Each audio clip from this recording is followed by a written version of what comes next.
Hey happy new year to everyone. চলো তোমাদের সাথে শেয়ার করি 1 জানুয়ারি সকালটা আমার কেমন কেটেছিল। আজকে নতুন বছরের নতুন দিনের সকালটা শুরু করেছিলাম মায়ের পুজো দিয়েই। আজকে আমাদের হালি শহরের রামপ্রসাদ ভিটে কালীবাড়িতে পুজো দিতে গেছিলাম, আরো একটা নতুন বছরে পা দিলাম। জানি না 2025টা কেমন যাবে, তবে 2024 আমাকে অনেক কিছু শিক্ষা দিয়েছে। 2024 আমায় শিখিয়েছে নিজের উপার্জনে শুধু স্বাবলম্বী না, প্রচুর কঠোর পরিশ্রম করে যেতে হবে সারা জীবন।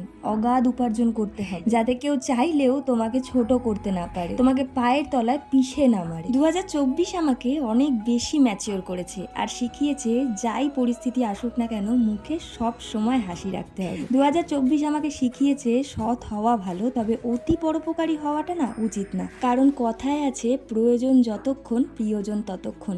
এই কথার মূল্যটা আমি সত্যি বুঝেছি এবং এও শিখিয়েছে নিজের মা ছাড়া এই পৃথিবীতে কেউ খুব একটা আপন সত্যিই হয় না। 2024 আমাকে মানসিকভাবে স্ট্রং করেছে, এটা বুঝেছি যার তার কথায় রাগ না করে এড়িয়ে যাওয়া অনেক ভালো। কারোর জন্য নয়, পরিবর্তন হলে নিজের জন্য পরিবর্তন হয়। 2024 শিখিয়েছে খুব সহজে কারো কাছে নিজের দুর্বলতা দেখিও না, ভালোবেসে সবটা উজাড় করা উচিত না। সব শেষে নতুন বছরের কাছে আমার একটাই চাওয়া, ডিয়ার 2025 আমাকে আরো মেন্টালি স্ট্রং করো, আরো শক্ত করো ভেতর থেকে, এবং যে কোনো মানুষকে মুখের ওপর না বলার ক্ষমতা দিও, আর আমার লক্ষ্যের একদম শীর্ষে পৌঁছানোর ক্ষমতা দিও।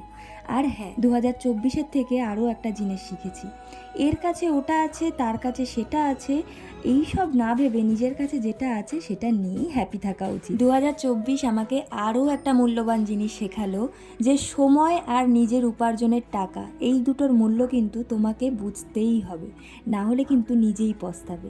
যাই হোক, নতুন বছর সবার খুব ভালো কাটুক।